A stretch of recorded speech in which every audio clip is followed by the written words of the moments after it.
Would you like to start with Amtrak? Sure. Always my favorite to talk Yeah. about. Yeah. So we sat down a year ago, talked about some of the updates. I guess just sort of give us a quick refresher. Where are we right now? We made a lot of progress since the last time we talked. Mm-hmm.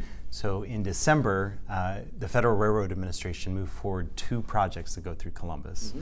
So the 2 projects we've been working on for a while and studying, Midwest Connect, so this is Pittsburgh, Columbus, Chicago, and then 3C+D, which is Cleveland, Columbus, Dayton, Cincinnati. Both of those were awarded a Corridor ID grant. And what that means, Walker, is that means that we are officially in the federal pipeline to develop these projects. So over the next 18 to 36 months, we'll be working on a plan that will identify all those questions people have: exactly where will the stations be, how fast, how much, and when we get to the end of this process, we'll be eligible to apply for dollars to build it. And when people say, is this just a dream or a plan on a shelf, this is how you get to those dollars to build it. So it's a required step, and we have 2 lines. Nice.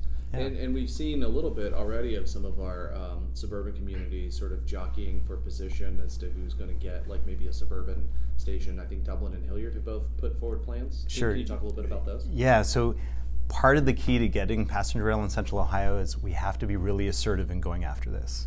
So when we talk to our federal partners, they say everything you can do to move quickly and get ready and study comprehensively. So that's what we're doing. Part of that is where the station's going to be. So we have communities. Dublin's been looking at this, Hilliard, Marysville, Delaware's starting to talk about it, City of Newark's talking about it. The airport is contemplating how it affects their new terminal. I think you know the convention center's already designed their stations, so there's a lot of excitement on how they can plug into this. Nice. And would you envision there being some sort of like express service and then limited service sorts of options, so that if you're departing Columbus to go to Cleveland, you don't have to make 18 stops along the way? Is that kind of that's 2 different lines? Yeah, that's part of what the study is going to look at, is the types of service and where the stations will be. It's too early to really know what that's going to say, but I think it's reasonable to think that things would start with an express service. So a couple stops on the way to Cleveland, because the more stops you have, the slower it goes. So we want to make sure we're really thinking about speed. But once you have that, you can look at additional stops and things. When we look around the countries, there's other ways. There's many ways to do it, and we've got a lot of interest here in having this amenity. So remains to be seen, but I think it's a good bet that communities are getting ready for it. Cool. So is there any sort of official timeline or sort of goal date for when the project would potentially begin construction? First trains departing from station. I think it's a big question a lot of our readers always have.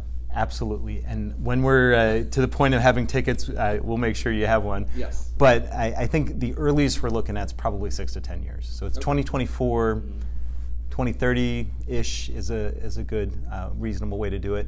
The process we're in right now is going to take about 2-3 years, because it's so comprehensive and it involves preliminary engineering and environmentals. We want to move quickly, so moving quickly, we're looking at about 20-30 or so. Gotcha. Cool. Well, more localized transportation comes in the form of LinkUS, which I know there's also been a lot of big updates in the past year. I think most recently, CODA approved the ballot language and what voters are going to be voting on in November. Yeah. Can you refresh us a little bit on that or other updates? Yeah. So this is an effort we've had. It's been building for 10 years. So this is not just something that happened in a committee. It's been looking at how Columbus grows. It's been looking at some of the gaps we have in terms of transportation options for people. And LinkUS really is a bold move. So what CODA did last week is it put on November's ballot an increase to the sales tax to really fund some major leaps in transportation. So what am I talking about? So LinkUS is looking at more and better CODA, so more transit service, about 45% more. It's looking at significant upgrades to transportation service with something called bus rapid transit. So real mass transit, think light rail but on rubber wheels. That's predictable, it feels like a train, and it moves people all over the region. So we're looking at 5 potential lines there. And we're also looking at additional CODA Plus service, which is on demand. But the thing that I'm personally really excited about that touches that whole region of CODA service area is called transit supportive infrastructure. So what is that? It's sidewalks, it's trails, it's walking paths. We know we need this, and this plans for hundreds of miles, up to 500 miles of new connections, so people can get to the transit stops. So when transit drops them off, they can walk on a sidewalk to their job as opposed to into the street. It fixes gaps in our bikeway network. It's really exciting. So we're looking at things that lift up that whole part of our region with new types of transit, more and better service, and more ways to get around. It's pretty exciting, and it puts us into the league with other communities that have made these investments. It's about access to jobs, it's access to housing. It gives people choices. Nice. And those dollars will be something that sort of annually, there would be like a new fund for that's a part of this, right? For the trails and sidewalks? Yeah, for the supportive dollars. And Yeah. I believe, is MORPC in charge of kind of distributing those funds and Well, doling out this project? we are facilitating the process. Okay, So yes, gotcha. so Okay. there's a group of communities that are working together to identify which projects need to happen first. So we've already done that. Like, literally hundreds of projects we know need to be done. So we're prioritizing that.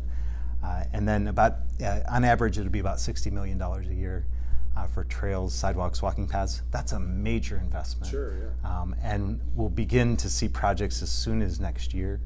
So the community, if and when this passes, will start to see the system build out rapidly before their eyes really quickly. Nice. Yeah. And correct me if I'm wrong, but that's in addition to all of the infrastructure that will be built out specifically like for the BRT, like Yes. the stations, the sidewalks around Yeah. those kinds of lines. Yeah. So it's really, this is not about just one light rail or one project here or there. This is about major improvements to service, new types of transit, and ways to connect people through sidewalks and trails, the whole area. So you can tell I'm excited about it. That's because it's a pretty comprehensive plan. Mm-hmm. Nice.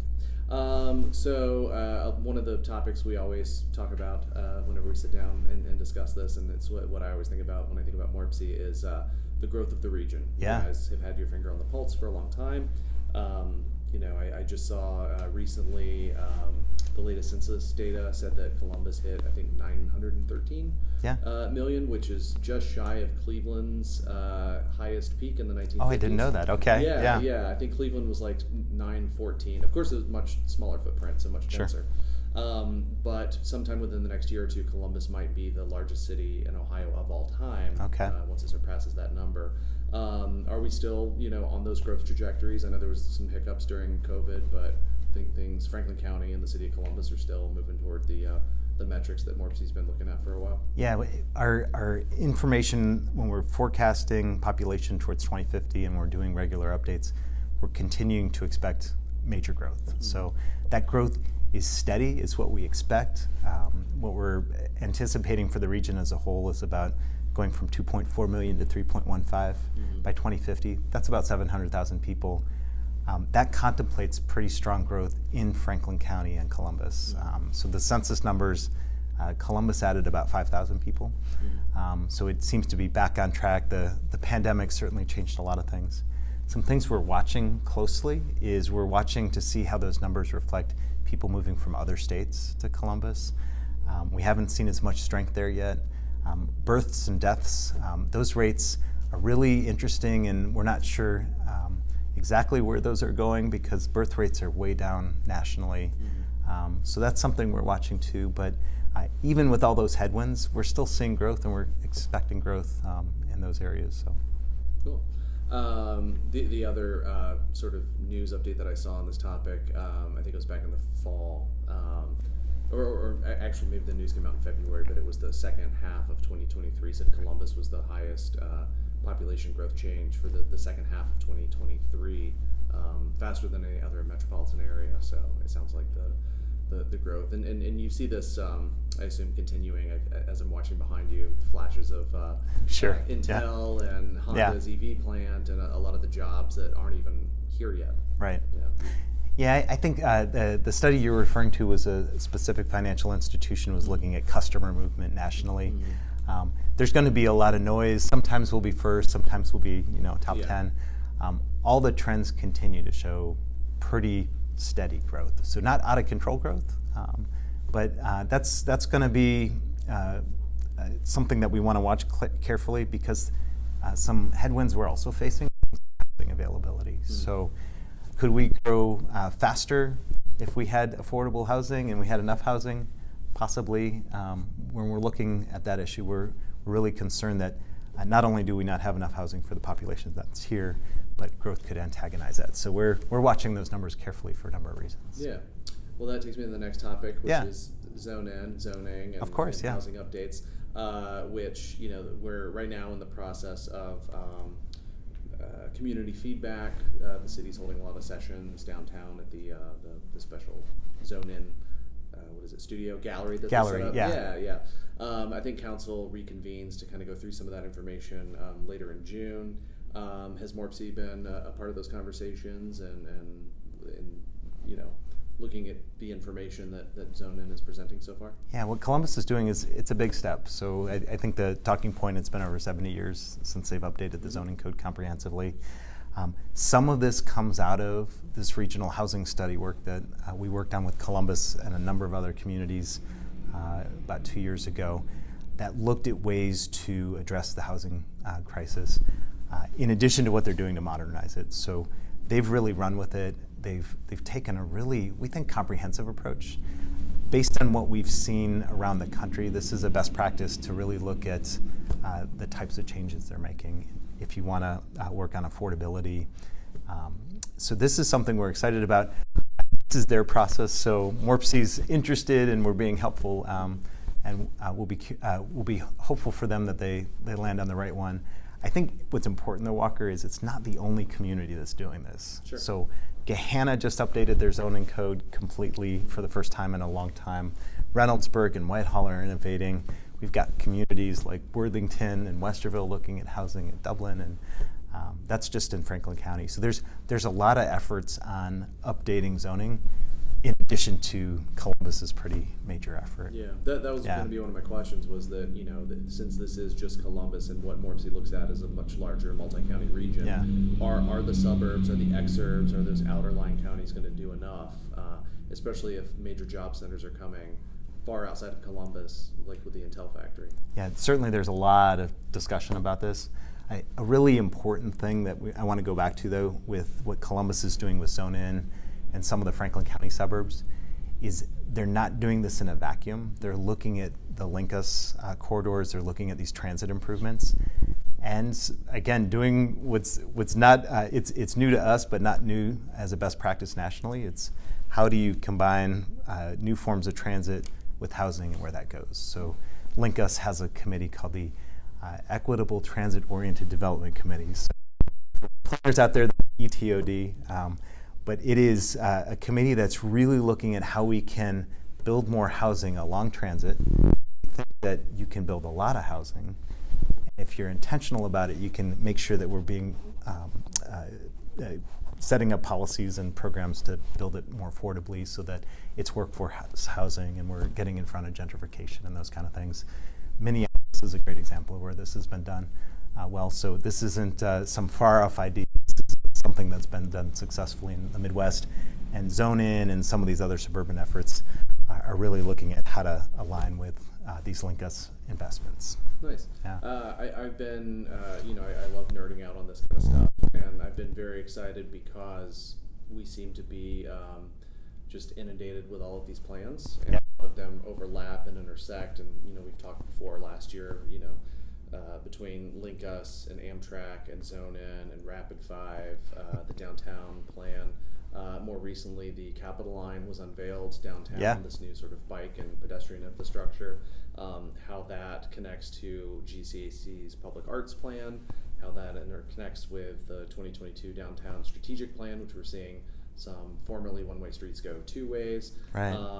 Are you and others at MORPC equally excited just to see how all of these sort of things intersect and interact, and making sure that people are talking to each other who are in charge of all these disparate plans? If I wasn't wearing a suit, I'd be doing cartwheels on it. So you actually you missed a couple in there. Oh, so sure.